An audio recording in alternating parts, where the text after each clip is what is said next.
On October 23, 2009, a 15-year-old girl quickly guided police officers deep into a forest near St. Martin's, Missouri. With precise steps, she revealed the very thing they had been searching for, a well that she had dug with her own hands. This discovery proved that the disturbing details in her diary were not just figments of a teenager's imagination. What awaited them was beyond shocking. The officers grappled with the reality of such cruelty, finding it difficult to understand how someone so young could be driven by such dark and sinister urges. Alyssa Bustamante was born on January 28, 1994, in Cole, Missouri. Her birth was unplanned, and her parents, Cesar Bustamante and Michelle Brock, were teenagers battling addiction, ill-prepared for the demands of raising a child when they could hardly manage their own lives. While Alyssa was still very young, her mother was arrested twice, once for drug possession and another time for driving under the influence. Despite their lack of interest in parenting, the couple went on to have 3 more children, including twins and a little girl named Emma. As the years passed, Michelle's legal troubles only grew worse. But it wasn't just her issues with the law that distanced her from her kids. Eventually, she chose to abandon motherhood altogether, walking away and never returning to see Alyssa or her other children again. With Cesar left to care for the children alone, his own troubled history soon caught up with him. In 2002, when Alyssa was just 7, he was convicted of assault and sentenced to 10 years in prison. With both parents now absent, Alyssa and her siblings were placed in the care of their maternal grandparents, Gary and Karen Brock, and moved to St. Martin's, Missouri, marking a major shift in their lives. Karen, a devout Mormon, sought to raise her grandchildren with firm discipline and structure. She enforced strict household rules, including mandatory church attendance every Sunday. While this routine seemed to suit Emma and the twins, Alyssa reacted differently. As she entered her teenage years, her behavior began to deteriorate. By the age of 13, she had grown distant and withdrawn, preferring isolation over interaction with others. Beneath Alyssa's hardened exterior was deep emotional turmoil, which led her to harm herself by cutting her arms with razor blades. On September 3, 2007, her grandparents discovered her bleeding in the bathroom after she had carved the word hate into her stomach and overdosed on Tylenol. Karen and Gary rushed her to the hospital, and once her condition was stabilized, they turned to a psychiatrist for help. Alyssa was diagnosed with depression and bipolar disorder and prescribed Prozac, but her mental health showed little progress. Through social media, Alyssa began to adopt and showcase a rebellious image. She posted dark, unsettling quotes, wore deep red lipstick to resemble blood, used heavy eyeliner for dramatic effect, and often posed baring her teeth, trying to project an intimidating persona to those who followed her online. Alyssa's fascination with dark themes went far beyond mere posturing. She wanted others to see what she was capable of and often dragged her younger siblings into her rebellious displays. She even created a YouTube account where her bio read, "I like cutting myself and killing people." Shortly after, she uploaded a video titled "Electrocuted by Electric Fence" with a chilling caption. "Here's where it gets good. This is when my brothers get hurt." The video featured Alyssa coaxing her 9-year-old twin brothers into grabbing an electric fence meant for livestock. As the boys squirmed in pain, Alyssa's laughter could be heard echoing in the background. Outside her home, Alyssa's behavior was no less troubling. She had conflicts with classmates and teachers, and she continued to harm herself, sometimes with cigarettes and other times by carving scars into her skin, a count that reportedly reached over 300 by age 15. Her disturbing personality had reached its peak during a party. She told a friend that she was curious about what it would feel like to take a life. Her friend dismissed it, assuming it was just an attention-seeking comment just days after her last psychiatrist visit. Alyssa's medication dosage was increased, but it wasn't enough to keep her inner turmoil at bay. On her Twitter account, Alyssa shared haunting thoughts about addiction and nightmares, once posting, "All I want in life is a reason for all this pain." She had been crying out for help, and perhaps if it had truly reached her, the tragedy that followed might never have happened. On Wednesday, October 21, 2009, around 5 p.m., Emma, Alyssa's 6-year-old sister, knocked on the door of her friend Elizabeth Olton's house to invite her out to play. Elizabeth, just 9 years old, hesitated. Her mother, Patricia Patty Price, was busy preparing dinner while Elizabeth's brothers, Anthony and Stephen, practiced songs for an upcoming school event. Despite the timing, Emma's excitement persuaded Elizabeth to ask her mother if she could go. Patty agreed, but only under two conditions. Elizabeth had to be home before dark, and she had to take her cell phone with her. Thrilled, Elizabeth set off with Emma, walking the short distance, just 4 blocks, to the Bustamante home. As evening fell and the light began to fade, Patricia's concern started to grow. When Elizabeth failed to return home on time, her mother called her cell phone, but there was no answer, deepening her concern. She then went to Emma's house to speak with her grandparents, only to learn from Karen that she hadn't seen Elizabeth all day. Growing increasingly frantic, Patricia kept dialing her daughter's phone, but each call went straight to voicemail. Overcome with fear, she headed to the police station to report Elizabeth missing, and the search effort was launched right away. Police officers began combing the neighborhood, but there was still no sign of Elizabeth. By 11 p.m., word had spread, and many volunteers joined in the search. Investigators at the station worked to trace Elizabeth's cell phone signal and discovered it was still nearby, somewhere in the wooded area between her house and Emma's. This left Patricia baffled. Elizabeth was terrified of the woods and would never have gone there alone, especially once night had fallen. The FBI soon joined the search, bringing in specialized dogs and even divers to scour the nearby river, but still, there was no sign of Elizabeth. Then, volunteers came across what looked like a freshly dug hole in the woods, large enough to hold a person. When police arrived to investigate, however, they found it empty, raising even more questions than answers. Back at the start, investigators decided to question Emma, the last person known to be with Elizabeth. Nervous and hesitant, Emma eventually revealed that while they had been playing in the woods, Elizabeth became stuck in some thorn bushes. Emma said she ran home to get Alyssa's help, but after that, she hadn't seen her friend again. With this revelation, the police shifted their focus toward Alyssa. Investigators soon learned that Alyssa had skipped school the day before Elizabeth disappeared, an unusual absence for someone with an otherwise perfect attendance record. At the police station, Alyssa remained calm and composed. When officers questioned her, they didn't ask directly about Elizabeth, but instead inquired about the strange hole found in the woods. Alyssa admitted she had dug it herself, claiming it was intended for burying dead animals. Her explanation only heightened the investigators' suspicions. That same day, police obtained a warrant to search Alyssa's room, where they discovered deeply unsettling evidence. Her walls were covered with sketches and phrases, some appearing to be written in blood. Among them was a chilling confession. "I cut to make physical what I feel inside. I cut to see blood because I like it." The room also contained letters from her father in prison, but initially, nothing directly linked Alyssa to a crime, until detectives noticed something else, a drawing with the name Emma written in red. This raised fears that Alyssa might have harbored violent intentions toward her younger sister and had instead targeted Elizabeth as a more accessible victim. The final, damning piece came when investigators found her diary. Inside, Alyssa had written deeply disturbing confessions, including a desire to set the house on fire with everyone inside. On the last page, a date was scribbled, October 21st, 2009, the very day Elizabeth disappeared. Beneath the date were two faint, barely legible words that appeared to read "throat" and "cut." Forensic experts worked to recover the full text, while detectives called Alyssa back to the station for further questioning. Sensing that she was being pressed this time, Alyssa seemed unusually calm.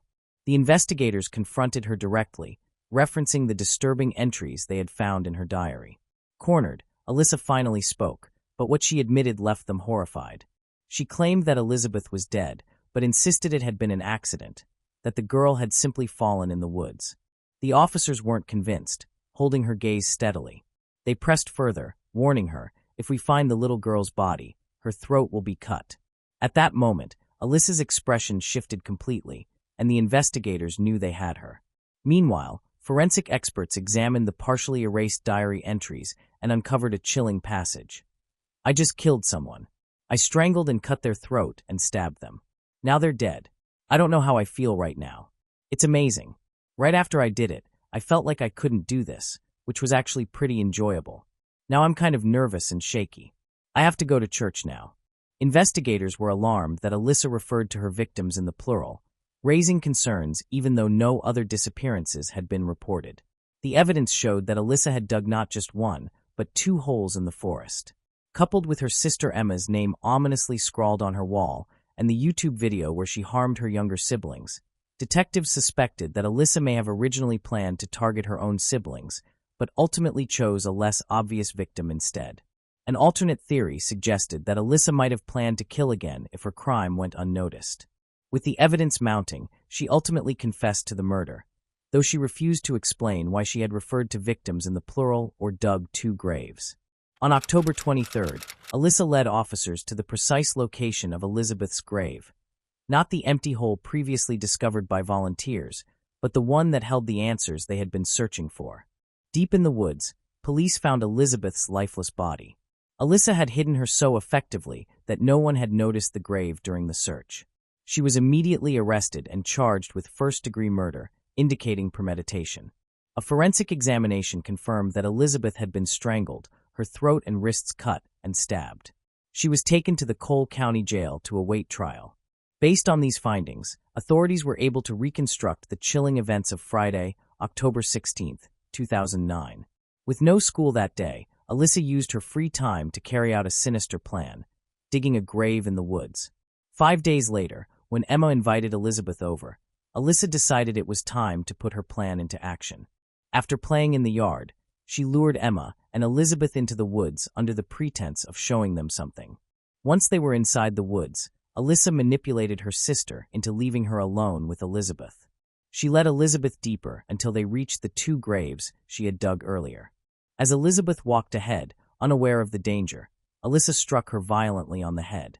Though dazed, Elizabeth remained conscious, and Alyssa then pinned her down, strangling her until she lost consciousness, ensuring that her victim would not survive. Alyssa then pulled a knife from her back pocket, stabbing Elizabeth 8 times in the chest before cutting her wrists and throat. She dragged the body into one of the graves, covering it with rocks and branches. About 45 minutes later, she returned home, behaving as if nothing had happened. As the case drew media attention, police withheld key details, including Alyssa's name and age, to protect the integrity of the upcoming trial. Given the severity of the crime, authorities seriously considered trying Alyssa as an adult. Missouri, one of 22 states with a dual jurisdiction system for minors, allows suspects to be held until age 21, after which a court determines whether they have been rehabilitated or must complete their sentence. Prosecutors argued that Alyssa, viewed as a danger to society, should be held fully accountable for her actions. Elizabeth's family held a princess-themed funeral on October 28, 2009. The casket was brought to the cemetery in a horse-drawn carriage, greeted by friends and relatives dressed in pink, Elizabeth's favorite color. Those who knew her remembered her as a sweet and kind child who loved cats, and though a bit shy, was friendly and warm. On November 17, 2009, a judge ruled that Alyssa would be tried as an adult, and news outlets released her photograph. Her defense attorney argued that this decision placed Alyssa in serious danger, as she now faced the maximum penalty, a punishment he considered excessive given her age. He also expressed concern that Alyssa might not survive her time in the Cole County Jail. At her next court appearance on December 8, 2009, reporters gathered outside, hoping for a photograph of the young defendant, but to everyone's surprise, despite her confession and the overwhelming evidence, Alyssa pleaded not guilty. While awaiting her next hearing, she engaged in self-harm, scratching herself with her nails, and exhibited severe anxiety and depression, raising concerns for her safety. Prison doctors placed her under close supervision to prevent further self-injury. Observing her fragile mental state, her attorney filed a motion for a psychiatric evaluation and requested that she be transferred to a mental health facility. The judge approved the request, and Alyssa was moved from jail to the Children's Psychiatric Hospital and later to Fulton State Hospital for further assessment due to her mental health concerns. Her trial was initially set for May 16, 2011. However, her attorney filed a motion to expedite the proceedings, arguing that Alyssa was already facing intense public scrutiny and that an earlier trial was necessary to protect her mental well-being. The trial was initially scheduled for January 30, 2012, but before that date, Alyssa chose to come forward and confess. On January 10, she pleaded guilty to second-degree murder and armed criminal action.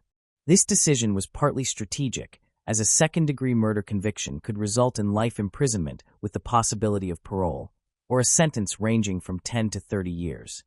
Some speculated that her plea was part of a legal tactic, but her new attorney maintained that Alyssa genuinely wanted to take responsibility for her actions. That same day, the Cole County Circuit Judge asked Alyssa to describe, in her own words, what had occurred on October 21, 2009. Without showing emotion, Alyssa admitted to strangling and stabbing Elizabeth.